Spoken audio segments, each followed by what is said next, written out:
Айемгі адамлардың мұзлатқышы болмаған, бірақ олар мейвелерді қысқы уақытта идеал түрде жақсы сақлаған.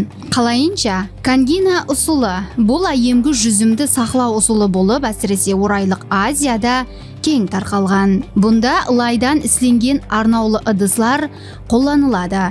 Кангина ұсулы арқылы жүзімнің жаңа жағдайы ұзақ уақыт сақланады. Қыста ауамында да оның мазалылығы һәм жеңіл дәмі сақланып қалады. Лай ыдыслар жүзімді сақлауда идеал орталық жаратады. Олар демалуды һәм сонымен бірге ылғалдықты тәминлеп тұрады. Бұл ұсул химиялық затлар ямаса кептіру ұсулларын талап етпейді. Соның үшін жүзімнің табиғи дәмі һәм нутритивлік қасиетлері сақланады. Бұл ұсул тек қана конверсиялық мақсатлар үшін емес, ал үй шариғатында да қолданылуы мүмкін. Сіз бұл мағлұматларды алдын естігенсіз бе? Пікірлеріңізді комментарийде жазып қалдырың.